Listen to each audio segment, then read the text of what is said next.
for I Hurts Your Chub to be the reigning champion in your NFL Fantasy League.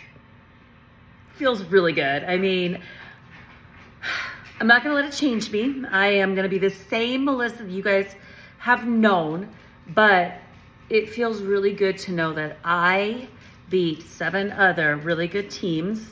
It was hard. There was a lot of competition and everybody did really well.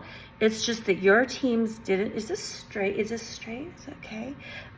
Your teams you didn't draft as well as I did, and your teams didn't play together as well as mine did. It had nothing to do with luck. So, but I'm thrilled. I'm very happy. Now, you had a lot of hiccups at the beginning of the season. I mean, your starting quarterback goes down in 3 plays of his first game, and then your starting running back goes down in the second game. Were you discouraged? Yeah, I was. But I should have known with Aaron Rodgers and all the yapping that he was doing coming over from Green Bay, I should have known that somebody was going to probably want to take him out. Who knew? Anyway, so luckily I had an amazing backup quarterback that came in, and Tua did a great job. As a backup, you don't expect your backups to come in and do like the things that Tua did, but he's pretty good. Like, he's gonna do well. I expect him to be a starter sometime in the league. I just don't know when. Now, Chubb getting hurt the next week right afterwards, of course that hurts, and nobody wants to hurt their Chubb, like nobody. So, and then you got the Miami Chubb that's like out now. So anyway, it was a very, very trying time.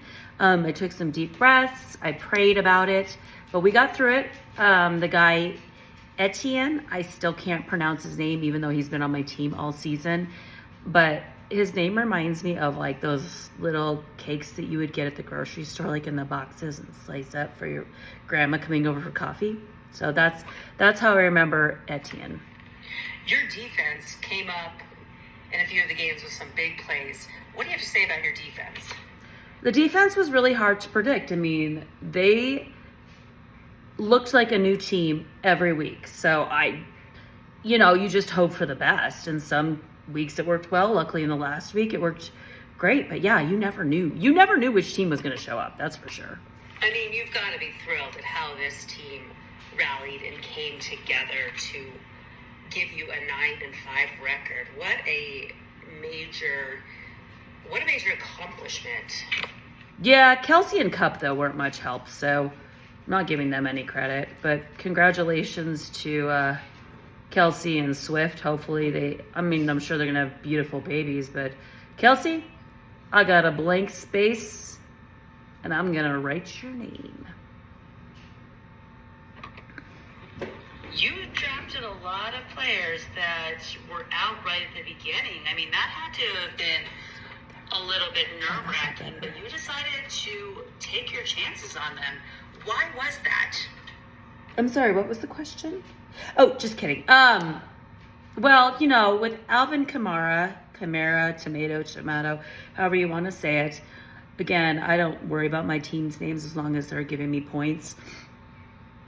That one was tough, but as you know, in the NFL, we don't care about your morale or your ethics or things like that. We just care about how many points you give us and what you put out as a package. So I decided to go ahead and snap him right away, which everybody was like, what are you doing? You could get other players. And yes, they're right. And then I went ahead and got Jonathan Taylor and Cooper Kupp. And I got to say, Cooper Kupp, Red Solo Cup, man, you've got that next year because I don't need him back. Between him and Kelsey, I don't know, maybe Taylor Swift's dating both of them. You never know. You drafted a lot of players. That was a repeat question. So anyway, congratulations to me and to any of our other teams that did great. That's awesome. That's part of the fun of football is our fantasy league. So I'm super excited. I promised my family that if I won, it was donation of sushi. So congratulations, family. We're getting sushi.